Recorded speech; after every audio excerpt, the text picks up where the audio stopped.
किसी ने हमें फांसा नहीं है, हम स्वयं फंस गए हैं। बंधेउ कीर मरकट की नाई, हमने स्वयं सुख भोग की लालसा से अपने को फंसा लिया। अब वास्तविक सुख क्या है, चरम सुख क्या है, हमारी आंतरिक मांग क्या है, ये हम नहीं जान पा रहे। बस सामने दृश्य को देखा और टूट पड़े, सुख भोग लेंगे, हम सुखी हो जाएंगे। ये भ्रम है। तुम किसी प्रकृति जनित रचना से कभी सुखी नहीं हो सकते, क्योंकि तुम परमात्मा अंश हो। तुम अपने अंशी की खोज कर रहे हो। भ्रम से तुम नाना प्रकार के दृश्य पदार्थों में, परिवर्तनशील नाशवान पदार्थों में अपनी मांग पूरी करना चाहते हो। नहीं हो सकती। क्यों? क्योंकि तुम चिदानंद अंश हो, तुम्हें चिदानंद सुख चाहिए। ये प्राकृतिक सुख अनेक जन्मों से भोगते चले आए। अगर कहीं इसमें हमारा विश्राम होता तो आज तक हम सुखी हो जाते। भगवत कृपा से संत समागम प्राप्त होता है, पर कैसी मलिनता बुद्धि की है कि संत समागम में जाकर के हम यही जानना चाहते हैं कि वो उपाय बताओ जिससे हमें मांगे हुए भोग प्राप्त हों। भोग भोगने वाला शरीर जो निश्चित नष्ट हो जाएगा, वो नष्ट ना होने पावे। संसार में माना हुआ सुख हमें भरपूर प्राप्त हो। भ्रम मत रखना। अगर संतों की इसमें आस्था होती तो संत काहे को ही बनते। जिनमें उनकी आस्था नहीं है वो तुम्हें कैसे दे सकते हैं। एक अंधा कुएं में गिरने जा रहा हो तो कोई नेत्र वाला उसको कैसे ढकेल सकता है, कैसे जाने दे सकता है। ऐसे ही हम ज्ञान नेत्रों से अंधे हैं, इसलिए हम इस भवकूप में नाना प्रकार के सुख की लालसा से कूदने जा रहे हैं या कूद चुके हैं। संतों का समागम बचाने के लिए होता है, फंसाने के लिए नहीं होता। लोग पूछते हैं कि संतों का क्या चमत्कार है, दिखाओ अपना चमत्कार। संतों का वास्तविक जो भगवत प्रेमी महात्मा है, उनका स्वाभाविक चमत्कार प्रकट होता है। उनके दर्शन से, उनके संभाषण से, उनके सानिध्य से विकारों का नाश और भगवत चरणारविंद की प्रीति, विषयी मन का निर्मल हो जाना, भोगों की तरफ आकर्षित चित्त वृत्ति का भगवदाकार हो जाना, ये संतों का चमत्कार है। तुम्हारा कोई रोग ठीक हो जाए, कोई भोग मिल जाए, कोई परिस्थिति सुधर जाए, इसे संतों का चमत्कार मत समझना। ये प्रारब्ध भोग सुख और दुख, पुण्य और पाप से प्रकट होते हैं, इसमें किसी का प्रभाव काम नहीं करेगा। अगर ऐसा होता तो संतों के शरीर में कभी कष्ट ही ना होता। भ्रम में मत फंसो। भ्रम में मत फंसो कि कोई संत तुम्हारे शरीर को अजर अमर बना देगा, तुम्हें भोगों की बाहुल्यता मिल जाएगी। व्यर्थ में भाग दौड़ बंद करो। हां, वास्तविक तुम यदि महासुख को चाहते हो और मृत्यु के भय से बचना चाहते हो तो एकमात्र रास्ता है प्रभु श्री हरि के चरणों का आश्रय ले लो। हरि स्मृति सर्व विपद विमोक्षणम। भगवान का भजन, भगवान की स्मृति निश्चित तुम्हें समस्त दुखों से बचा लेगी। भगवान की शरणागति, समुझ जे आए शरण ते डरत ना काल डर। मृत्यु क्या चीज है?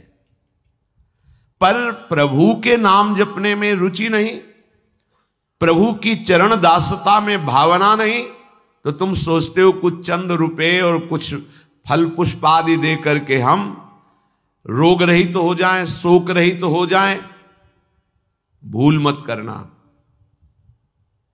अगर शोक रहित होना है, रोग रहित होना है, तो एकमात्र उपाय है कृष्णाय वासुदेवाय हरे परमात्मने प्रणत क्लेश नाशाय गोविंदाय नमो नमः। गोविंद को नमस्कार करो।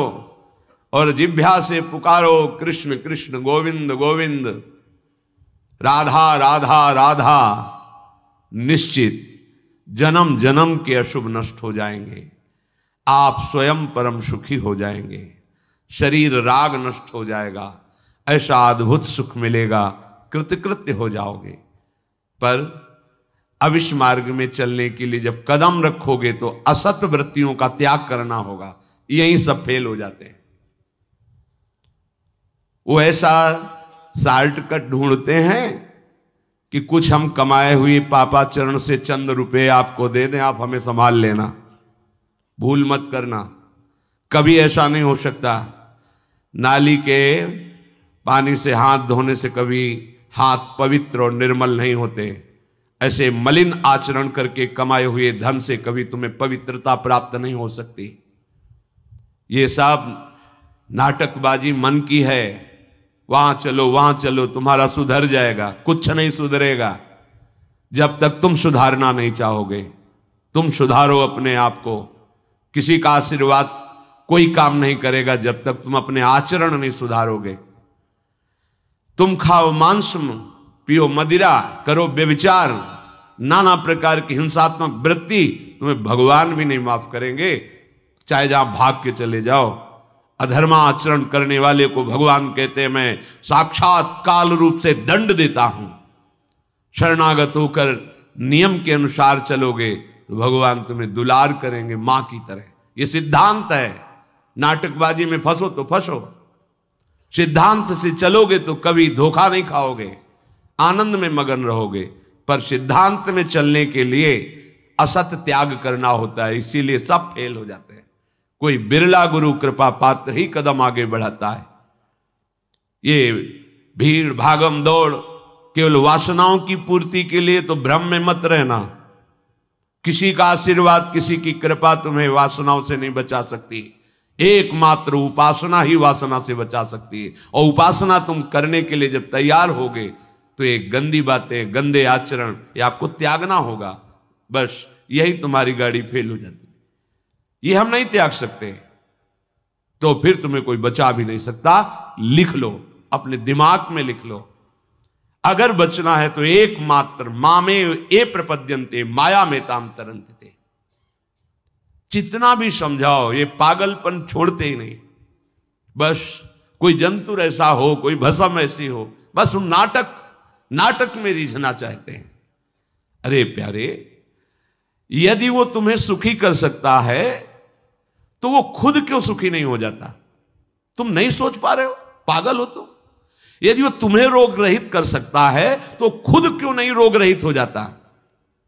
यदि वो तुम्हारे को चमत्कार दिखा सकता है तो अपने को चमत्कार दिखाकर प्रभु का साक्षात्कार क्यों नहीं कर लेता? पागल बन रहे हो। सिद्धांत को समझो। तब लगी कुशल न जीव कहूं, सपने हूं मन विश्राम, जब लग भजत न राम कहूं, शोक धाम तज काम। जब तक शोकों का खजाना एक कामनाएं, इन कामनाओं को प्रभु के चरणों में समर्पित करके भजन नहीं करोगे, स्वप्न में भी सुख नहीं मिलेगा। जागृत की बात जाने दो। जो चाहत है नित्य सुख, अरु मन को विश्राम, यही सब चाहते हैं। दुख का मुंह न देखना पड़े, मन हमारा प्रसन्न रहे, शांत रहे, कोई कामना हमें जलाए ना। हां, है मार्ग। हित ध्रुव हित सो भजत रहो, पल पल श्यामा श्याम श्यामा श्याम श्यामा श्याम। अब ये करना नहीं तुम्हें, भजन करना नहीं, पवित्रता से रहना नहीं, आचरण सुधारने नहीं, मनमानी आचरण करना है तो भगवान तुम्हारे हृदय में भी बैठे हैं, कुछ नहीं कर पा रहे। देख लो ना, सबके हृदय अछत विकारी, सकल जीव जग दीन दुखारी। सबके हृदय में अखंड आनंद परमात्मा विराजमान है, लेकिन सब दुखी हैं, सब क्लेशित हैं, अशांत हैं। क्यों? तहां बेदस कारण राखा, भजन प्रभाव संत श्रुति भाखा। भजन नहीं कर रहे हो इसलिए। भजन के बिना कुछ नहीं हो सकता। मान लो हमारी बात, कहीं भागने की जरूरत नहीं। राधा राधा राधा सब ठीक कर देंगी लाडली जो, बड़ी करुणामयी है। यदि आप भजन नहीं करोगे तो वारी मथे घृत होए बरु सिकता ते बरु तेल, बिनु हरि भजन न भवतरी या सिद्धांत अपेल। इसे कोई काट नहीं सकता, अपेल सिद्धांत है। विनिश्चितम बदामि तेन अन्यथा वचांस में, हरि भजन्ति ये नरा भवसागर तरन्ति ते। पानी को मथ करके बड़ा चमत्कार कर लो, घी निकाल लो, हो सकता है। बालू को पेर करके तेल निकाल सकते हो सकता है। असंभव को तुम ये संभव कर सकते हो, पर भजन के बिना तुम दुख से निवृत्त नहीं हो सकते। गोस्वामी जी का ये अटल विश्वास, महापुरुषों का अटल विश्वास, शास्त्र का अटल आदेश, बिना भजन किए तुम्हारे अशुभ कर्म नष्ट नहीं होंगे, और अशुभ कर्म नष्ट हुए बिना तुम सुखी नहीं हो सकते। सिद्धांत से चलोगे तो सुखी हो जाओगे, नहीं भटकते घूमोगे, पूरा जीवन नास्तिकता और अश्रद्धा में उतर जाएगा। सिद्धांत से चलोगे तो कृतकृत्यता का अनुभव होने लगेगा, और नाच नाच कर कहोगे वाह संत समागम का क्या फल होता है, ये मैं पा गया। पायो जी पायो मैंने राम रतन धन पायो। मारा घूम रहा है जीव, कोई औषधि मिल जाए, कोई भस्म मिल जाए, कोई जंतुर बांध दे, कोई आशीर्वाद दे दे, अरे पागल हो। तुम्हारे कर्म ही तुम्हें दंड देंगे, तुम्हारे कर्म ही तुम्हें सुखी करेंगे। हां, हम कैसे अपने कर्मों को सुधारें, यह है संत समागम। आप अपने द्वारा अपना उद्धार कीजिए, कोई तुम्हारा उद्धार नहीं कर सकता। उद्धार की युक्तियां, उद्धार का मार्ग, उद्धार के सिद्धांत और सहयोग ये संतों से प्राप्त होता है। आशीर्वाद से उद्धार नहीं होता, आशीर्वाद से सुख दुख की निवृत्ति नहीं होती, वो ज्ञान से होती है। उसके लिए आपको भजन करना पड़ेगा, सत्य आचरण में चलना होगा, दुख को सहना होगा, सुख को दबाना होगा, उसमें अभिमान करके फूलना नहीं होगा। तब आप उस महासुख में पहुंचोगे जिसे चरम अवस्था का सुख कहते हैं। संत समागम दुर्लभ इसी बात के लिए है। इसका मतलब ये नहीं छू छा करके तुम्हारे दुखों का नाश हो जाएगा। भाग लो, पूरे ब्रह्मांड में जाओ, अगर कहीं सुखी हो जाना तो बताना हमें आके। समझना ही नहीं चाहते। भगवान कृपा करके बोल रहे हैं, औरों की तो बात क्या है, अब समझ लो। श्री भगवान कह रहे हैं इदम तुते गृहतमं प्रवक्ष्याम्यनसूयवे ज्ञानम विज्ञान सहितम यज्ञात्वा मोक्ष से अशुभात्।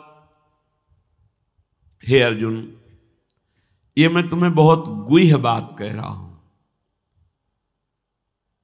क्या होता है जब हृदय की बात कुछ कहने को आती है तो बार बार कहा जाता है कि आप अन्यथा मत सोचना, सत्य सत्य सत्य कह रहा हूं, ये बात तुम केवल समझ लीजिए।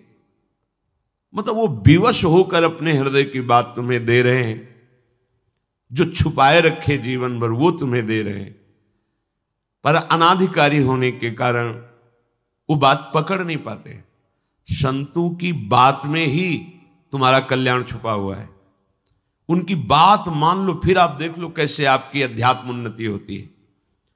आप जो भी करेंगे वो अहम की धरा से होगा।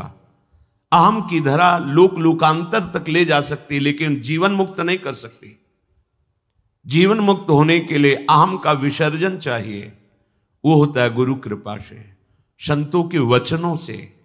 विश्वास कीजिए, बिना संत वचन गुरु वचन पर चले कोई जीवन मुक्त नहीं हो सकता।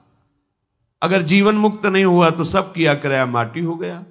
चाहे ब्रह्म लोक जाओ चाहे स्वर्ग लोक जाओ, आना तो यही पड़ेगा लौट के। तो फिर क्या हुआ, एक विशाल स्वप्न सुखद समझ लो, जगे तो फिर वही मृत्युलोके विशंति। भगवान कह रहे मैं बहुत गुह्य बात बता रहा हूं, अत्यंत गोपनीय बात, गोपनीय जो अभी तक छुपाए रखा है हृदय में। ये जो ज्ञान सहित विज्ञानानंद घन का मैं तुम्हें वर्णन करूंगा, ये अनुसूयवे दोष दृष्टि से जो रहित है वही समझ पाएगा। दोष दृष्टि से रहित, जब भगवान अवतार लेते हैं तो मनुष्य जैसी लीला करते हैं, यही सुख देने के लिए तो वो अवतरित हुए, अपनी महिमा से घटे हैं, उतरे हैं। अवतार का मतलब होता है अपनी महिमा से उतरना। भगवान की जो अनंत महिमा है उससे उतरते हैं, हम उनको देख पाएं, उनसे बात कर सके, उनके साथ खेल सके। वो ऐसे उतरकर हमारे समान लीला करते हैं। उनकी लीला को देख करके अगर किसी को दोष दृष्टि होती है तो बोले इस गुहितमम के सुनने का अधिकारी नहीं। जब हम भगवान को भगवान न मानकर व्यक्ति मानते हैं तो हमारी दृष्टि वैसे ही दूषित हो जाती है। वैसे केवल भगवान की ही लीला हो रही है, पर हमारी दृष्टि दूषित होने के कारण हमें व्यक्ति दिखाई देता है, स्त्री पुरुष दिखाई देते हैं, गुणात्मा महात्मा दोषात्मा ऐसा सब भेद नजर आता है। पर यहां जो भगवान कह रहे हैं कि जो मेरे पर दोष दृष्टि ना रखता हो, अरे बड़े बड़े परमहंसों का जहां प्रवेश नहीं वो भगवान का रास है। जहां ज्ञान समुद्र भगवान शिव भी प्रवेश पाने के लिए ललचाए और भगवान श्री कृष्ण की मंद मुस्कान से गोपी स्वरूप होकर प्रवेश पाए। बोलो ज्ञान समुद्र भगवान शिव जिस रास रस के लिए ललचाए, वो रास रस प्राकृतिक स्त्री पुरुष का मिलन हो सकता है क्या? पर अनाधिकारी के तो क्या उपहास, ऐसा क्या? तो इसलिए भगवान यह कह रहे हैं कि जो अनुसूयवे प्रवक्ष्याम अनुसूयवे, जो मेरे से दोष दृष्टि नहीं रखता। अब आप केवल मेरे ही आज्ञा का पालन करेंगे, मैं जैसा कहूंगा उससे एक कदम पीछे नहीं हटेंगे। हो भाग्य, कितनी कृपा कि मुझे समस्त प्रपंच से समेटकर एक मार्ग में लगा रहे।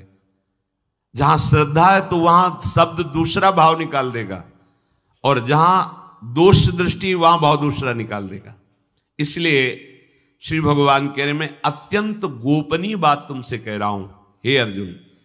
अपने प्रियजनों से, प्रिय शिष्यों से बात कही जाती है। तब तक गीता जी का श्री भगवान ने उपदेश अर्जुन जी को नहीं दिया जब तक मित्र भाव रहा, नहीं दिया। सारथी पद पे बैठे हैं, आज्ञा की दोनों के बीच में रथ, इधर सेना कौरवों की पांडवों के बीच में, भगवान बीच में खड़ा कर।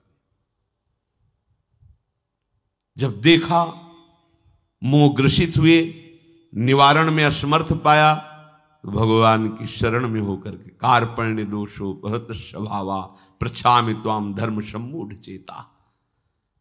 हे प्रभु, अब मेरे में सामर्थ्य नहीं रहेगी कि मैं निर्णय कर सकूं कि मेरे लिए श्रेय क्या है, परम कल्याण क्या है, ये आप जानते हैं। प्रभु कुछ नहीं बोले, तो बोले शिष्यस्तेहम साधिमाम त्वाम प्रपन्नम, मैं आपका शिष्यत्व स्वीकार करता हूं। हे जगत गुरु श्री कृष्ण उतरे साष्टांग दंडवत हुए और कहा मैं आपका शिष्य हूं, और ऐसा शिष्य हूं जो पूरा समर्पण किए, प्रपन्नम, मन वचन कर्म से आपको समर्पित हूं। तब गीता जी का प्रादुर्भाव भगवान के श्रीमुख से हुआ। जो प्रिय जन होते हैं, समर्पित जन होते हैं, उनको हृदय की बात बताई जाती है, क्योंकि वो उसमें दोष दृष्टि नहीं करेंगे।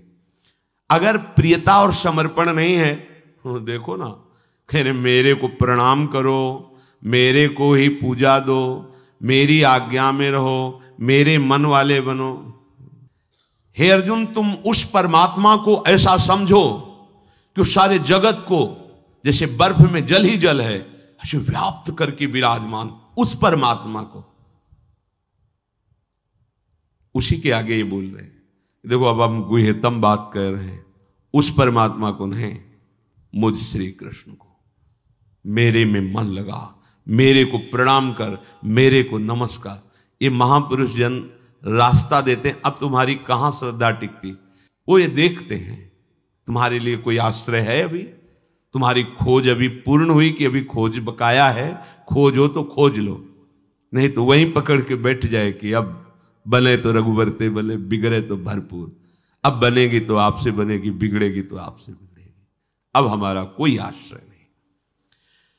ये अत्यंत गोपनीय बात हरेक के सामने नहीं कही जा सकती, क्योंकि इसमें भगवान अपनी खुद बात महिमा का वर्णन कर रहे हैं। अब जैसे कोई बहुत हार थक के अब क्या करें, तो अब मान लो बात हमारी आंखों के सामने रहो, जो जूठन मिले खाओ, जैसा कहें वैसे करो। अगर अध्यात्म की भूमिका ना जागृत हो जाए तो कहना। गुरुजनों की बात किसी से प्रमाणित करने की आवश्यकता नहीं होती। आपको गुरुजी ने क्या कहा, क्यों आप कौन हो, हमारे बाबा गुरु हो क्या, क्यों आपको बताएं? हमारी और हमारे गुरुजी की बात हो गई, तुमको क्यों बताएं क्या गुरुजी ने कहा? तुम हमारे निर्णायक हो क्या? चलो दोबारा नहीं मिलेगा। पर बैठाल के वो आज प्रवचन में ये कह रहे थे, समझो। अब वो जो समझाएगा वो तुम समझ जाओगे, जो गुरु समझा रहे थे वो समझ में नहीं आएगा। इसीलिए भगवान करें अत्यंत गोपनीय बात है। जब तक हमारा ये मन समाधान नहीं पाता तब तक भटकना पड़ता है। कहीं एक जगह पकड़ लो, ये जो अनेक जगह भटकना है बंद करो। एक जगह पकड़ लो, एक विश्वास रख लो, एक नाम जो गुरु ने दिया, एक मंत्र दिया है, अविद्या का नाश हो जाएगा, माया परास्त हो जाएगी। पर समझ नहीं पाते। दुकानें लगी हुई हैं, 4-6 दुकान घूम लेते हैं, चलो घूम लो, पर कहीं एक दुकान तो बांध लो कि हमें सारा माल यहीं से लेना है, तो तुम्हें छूट मिलने लगेगी। एक व्यवहार, हजारों की लाइन लगी, लेकिन आने दो, ये पर्सनल ग्राहक है, आने दो। ऐसे ही मेरे ईश्वर की दुकान में है सबका जीवन खाता। परिचय तो बना लो भगवान से, निहाल हो जाओगे। भटकना, हम जब ये बातें सुनते हैं ना तब लगता है कितनी हंसी की बात। जितनी देर तुम अमुक जगह जाकर के झाड़ फूक करवा कर पवित्र, उतनी देर राधा राधा जपो, बिल्कुल ठीक हो जाएगा, सब ठीक हो जाएगा। क्योंकि कोई भी जो हमें क्लेश देने के लिए आया है कर्म है हमारा। चाहे भूत हो, प्रेत हो, चांडाल हो, रोग हो, दुख हो, विपत्ति हो, ये सब हमारा कर्म है। और उस अशुभ कर्म का नाश करने के लिए भगवान नाम जय घोष कर रहा है।